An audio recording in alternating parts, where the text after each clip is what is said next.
বন্ধুরা আজকের ভিডিওতে আমরা মোমেন্টাম স্টকস নিয়ে আলোচনা করব।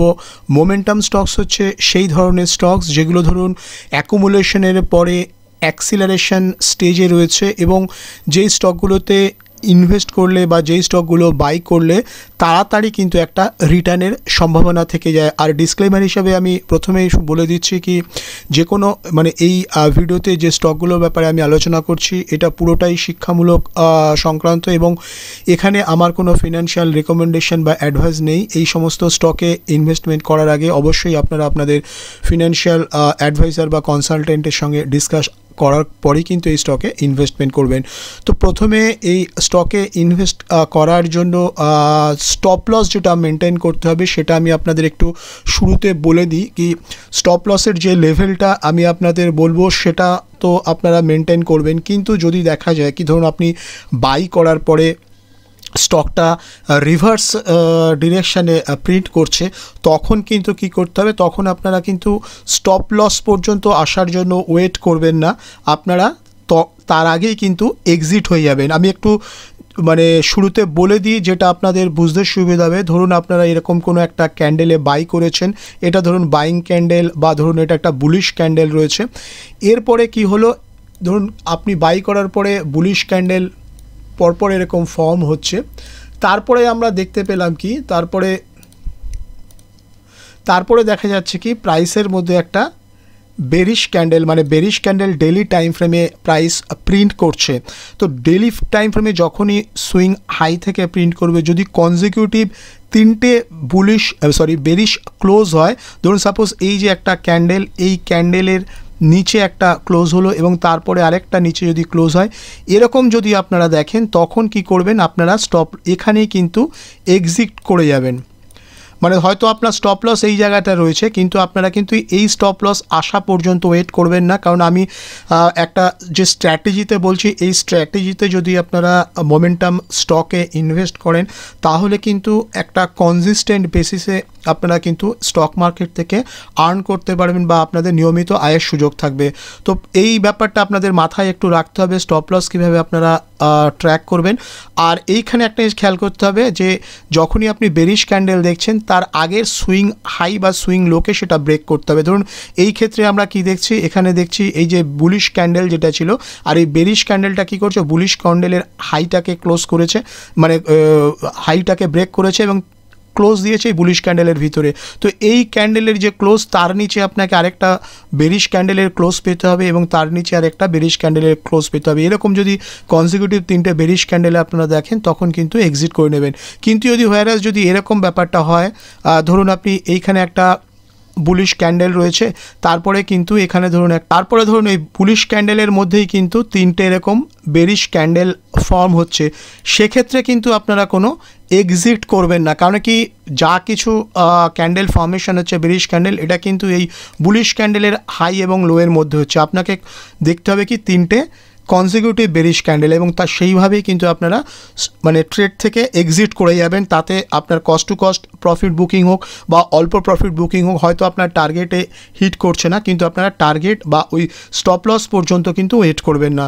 বোঝা গেল? এবার চলুন আমি স্টকগুলোকে দ্রুত আপনাদের সঙ্গে ডিসকাস করে নিই। বন্ধুরা প্রথমে যে স্টকটি আমি আপনাদের সঙ্গে আলোচনা করব সেই স্টকটির নাম হচ্ছে সোয়ান এনার্জি। আর সোয়ান এনার্জির দেখুন আমি হায়ার টাইম ফ্রেমে 3 মান্থসের টাইম ফ্রেমে চার্টটাকে আমি প্লট করে রেখেছি। এখানে যদি চার্টটাকে আমি জুম করি আপনাদেরকে বোঝানোর জন্য, দেখুন এই যে আর্লিয়ার যে কোয়ার্টারের আপনার ধরুন এইখানে রয়েছে এই জানুয়ারি যে কোয়ার্টার জানুয়ারি ফেব্রুয়ারি মার্চ, এই যে কোয়ার্টারের যে হাই ছিল প্রাইস কি করেছে, এই হাইটাকে ব্রেক করে উপরে কিন্তু ক্লোজ দিয়েছে। আমরা যদি চার্টটাকে মান্থলি টাইম ফ্রেমে একটু দেখি, মান্থলি টাইম ফ্রেমে আমি জাস্ট চার্টটাকে প্লট করছি। মান্থলি টাইম ফ্রেমে দেখুন কি প্রাইস এই যে কনজিকিউটিভ তিনটে বেরিশ ক্যান্ডেল আমরা মান্থলিতে দেখছি, এর উপরে কিন্তু প্রাইস কি করেছে, এর উপরে প্রাইস ক্লোজ দিয়েছে।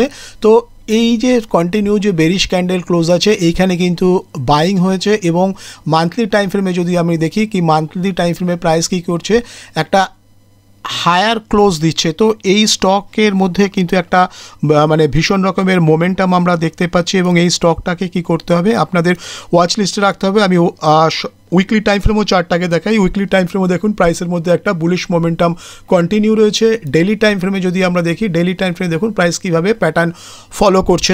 এন্ট্রি, টার্গেট, এসএল কীভাবে করবেন সেটাও আমি আপনাদেরকে বলে দিচ্ছি। এখানে দেখুন যে প্রাইসের কারেন্ট মানে লাস্ট যে প্রাইসটা ক্লোজ হয়েছে এটা প্রায় 787.15 এর কাছে ক্লোজ হয়েছে। আপনারা কারেন্ট প্রাইসেও প্রায় স্টকটাকে মানে অ্যাকুমুলেশন মানে বাইংয়ের জন্য চিন্তা করতে পারেন, অথবা যদি ডিপে পান আমি আপনাদের দেখিয়ে দিচ্ছি প্রাইস যেটা হবে এই 762 এর আশেপাশে যদি আপনারা এই স্টকটাকে পেয়ে যান বা কারেন্ট প্রাইস যে কোনো জায়গাতে আপনারা এটাকে বাই করতে পারেন। স্টপ লস যেটা আপনাকে প্লেস করে রাখতে হবে মানে আপনাকে সিস্টেমে মেনটেন করতে হবে সেটা হচ্ছে 737 এর আশেপাশে। এবারে আপনি বাই করার পরে যদি ধরুন কোনো একটা জায়গায় গিয়ে আপনাকে 3টে বেরিশ ক্যান্ডেল কনজিকিউটিভ দেখছেন তাহলে কিন্তু আপনি এক্সিট করে যাবেন। আর ফার্স্ট যে মানে আপনি এই মোমেন্টাম থেকে যে টার্গেট পেতে পারেন অ্যাটলিস্ট 891 পর্যন্ত কিন্তু এই স্টকটা যাওয়ার ক্ষমতা আছে। এবং যদি পার্সেন্টেজের হিসাবে দেখেন অ্যাভোভ 16% কিন্তু এই স্টকটা থেকে আপনার আগামী দিনে রিটার্নের সম্ভাবনা থাকে। তবে স্টপ লসটা ভীষণভাবে মাথায় খেয়াল রাখবেন। যদি দেখা যায় যে 3টে কনজিকিউটিভ বেরিশ ক্লোজ দিচ্ছে তাহলে কিন্তু আপনারা এই 16% পর্যন্ত ওয়েট করবেন না, আপনারা আগেই এক্সিট করবেন। সেকেন্ড যে স্টকটার ব্যাপারে আমরা আলোচনা করব তার নাম হচ্ছে সিরমা এসজিএস টেকনোলজিস লিমিটেড। আর এটারও দেখুন আমি 3 মাসের টাইম ফ্রেমে চার্টটাকে প্লট করে রেখেছি। 3 মাসের টাইম ফ্রেমে যদি আমরা চার্টটাকে প্লট করি এখানে যে জিনিসটা আপনাদের আমি বোঝাতে চাই সেটা দেখুন কি প্রাইসের মধ্যেই যে একটা ফেয়ার ভ্যালু গ্যাপ ছিল, প্রাইস এই ফেয়ার ভ্যালু গ্যাপটাকে রেসপেক্ট করে কি করছে মানে কারেন্ট যে কোয়ার্টার আছে সেখানে কিন্তু একটা স্ট্রং বুলিশ ক্লোজ দিয়েছে এবং এটা কিন্তু একটা অর্ডার ব্লক হিসাবে এস্টাবলিশড হচ্ছে।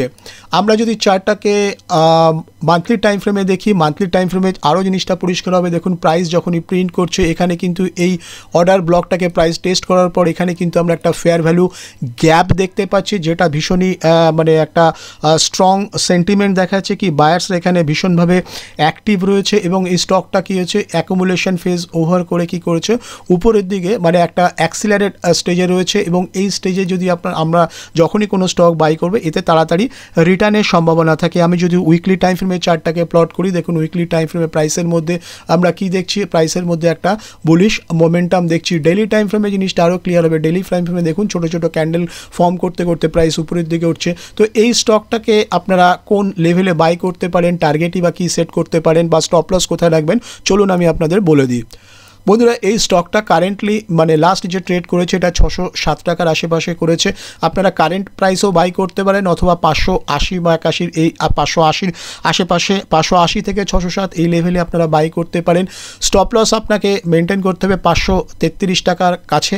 আর যদি দেখা যায় কি স্টক ইন মিন টাইম কিছুটা মুভ করার পরে যদি 3টে বেরিশ কনজিকিউটিভ ক্লোজ দেয় তাহলে আপনারা ট্রেড এক্সিট করবেন, না হলে আপনার যে টার্গেট হতে পারে সেটা প্রায় 704 টাকার আশেপাশে। যদি পার্সেন্টেজের টার্মে আমি দেখেন অ্যাবভ 21% কিন্তু এই স্টকটা থেকে আপনারা রিটার্ন পেতে পারেন। বন্ধুরা তৃতীয় যে স্টকটা আপনারা আপনাদের ওয়াচ লিস্টে রাখতে পারেন তার নাম হচ্ছে রেমন্ড। আর রেমন্ডের যদি আমরা 3 মাসের চার্টের প্যাটার্ন দেখি, 3 মাসের ক্যান্ডেল টাইম ফ্রেমে দেখি কি প্রাইস দেখুন উপর থেকে রিজেকশন করার পরে কারেন্ট মান্থেও কিন্তু লো টেস্ট করার পরে কি করছে এখান থেকে আমরা একটা বাইং ইন্টারেস্ট দেখতে পাচ্ছি। এবং যদি আবার যেইটা আমি দেখি মেইনলি ফেয়ার ভ্যালু গ্যাপ, এই ফেয়ার ভ্যালু গ্যাপের উপরে কিন্তু প্রাইস ক্লোজ দিয়েছে। আমরা যদি মান্থলি টাইম ফ্রেমে দেখি, মান্থলি টাইম ফ্রেমে দেখুন এখানে একটা ডোজি টাইপের ক্যান্ডেল ফর্মেশন হচ্ছে এবং এটা কিন্তু ফেয়ার ভ্যালু গ্যাপের মধ্যেই হচ্ছে এবং এর নিচের থেকে কিন্তু আমরা একটা বাইং ইন্টারেস্ট দেখতে পাচ্ছি। তো এটা কিন্তু একটা ভীষণ পজিটিভ দিক এবং এইভাবে যদি আমরা কোনো স্টক সিলেকশন করি মোমেন্টাম স্টক সেখান থেকে কিন্তু খুব তাড়াতাড়ি আমাদের একটা রিটার্নের সম্ভাবনা থাকে। যদি আমরা উইকলি টাইম ফ্রেমে দেখি দেখুন এখানে ভলিউমটাও আপনার ক্যান্ডেলটাকে খেয়াল করুন কি প্রাইসের মধ্যে কী ধরনের ভলিউম আমরা দেখতে পাচ্ছি এবং এখান থেকে কি হচ্ছে প্রাইস একটা হায়ার লো প্যাটার্ন ফর্ম করছে। তো আগামী দিনে কি হতে পারে, আগামী দিনে এই স্টকটা থেকে এই যে মোমেন্টামটা রয়েছে এই মোমেন্টামটা কন্টিনিউ হবে এবং আমরা এখান থেকে কিন্তু একটা ভালো পয়সা জেনারেট করতে পারি। তো এখানে এন্ট্রি লেভেল কী হবে, টার্গেট কী হবে চলুন আমি আপনাদের বলে দিই। দেখুন কারেন্টলি প্রাইস যে ট্রেড করছে সেটা 1810 টাকার আশেপাশে, আপনারা এখানেও বাই করতে পারেন অথবা 1727 এই লেভেলের কাছেও বাই করতে পারেন। স্টপ লস আপনাকে রাখতে হবে 1515 টাকার কাছে আর টার্গেট যেটা আপনারা পাবেন প্রায় 2388 টাকার আশেপাশে অ্যাপ্রক্সিমেটলি পাওয়া যেতে পারে বেস্ট অন মার্কেট স্ট্রাকচারস। আর রিটার্নের দিক থেকে যদি আমরা দেখি প্রায় অ্যাভভ 38% কিন্তু এই স্টকটা থেকে আপনারা আগামী দিনে রিটার্নের সম্ভাবনা মানে দেখতে পারেন। এবং বন্ধুরা ফোর্থ যে স্টকটা আপনারা আপনাদের ওয়াচ লিস্টে রাখবেন তার নাম হচ্ছে মহারাষ্ট্র সেমলেস লিমিটেড। আর এটারও দেখুন 3 মাসের টাইম ফ্রেমে প্রাইসের মধ্যে কি হচ্ছে, কারেন্ট যে কোয়ার্টারে সেখানে কিন্তু প্রাইসের মধ্যে একটা বুলিশ মোমেন্টাম দেখতে পাচ্ছি এবং এইখানে দেখুন প্রাইসের মধ্যে কিন্তু কি একটা রিজেকশন ব্লক রয়েছে। প্রাইস এখান থেকে কিন্তু বায়ার্স ভীষণভাবে অ্যাক্টিভ আছে। যদি আমরা চার্টটাকে মান্থলি টাইম ফ্রেমে দেখি, মান্থলি টাইম ফ্রেমের মধ্যে দেখুন একটা স্ট্রং বুলিশ ক্লোজ দিচ্ছে। তো প্রাইস কি করবে আগামী দিনে, এই যে ফ্র্যাক্টাল যে হাই আছে প্রাইস, এই ফ্র্যাক্টাল হাইগুলোকে টেস্ট করবে।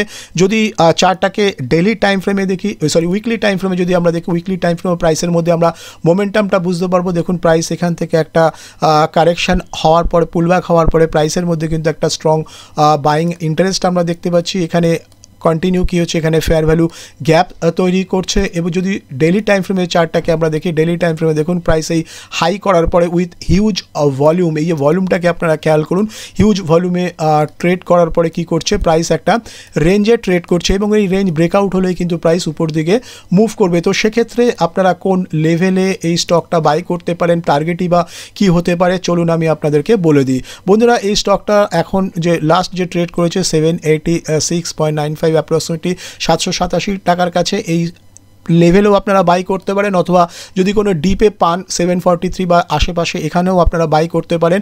স্টপ লসের জন্য আপনার যে লেভেল হবে সেটা হচ্ছে 628, আর টার্গেট যেটা আপনারা পেতে পারেন 971 থেকে 1090 কিন্তু এই স্টকটার মধ্যে আপনারা মানে আগামী দিনে টেস্ট করতে দেখতে পারেন, যেটা রিটার্নের দিক থেকে যদি দেখা যায় নিয়ারলি 45% বা তার অ্যাভব কিন্তু এই স্টকটা থেকে আপনারা আগামী দিনে রিটার্ন পাবেন। তো বন্ধুরা আজকের মতো আমি ভিডিও শেষ করছি এখানে, দেখা হবে পরবর্তী কোনো নতুন ভিডিওতে। Happy trading, bye bye.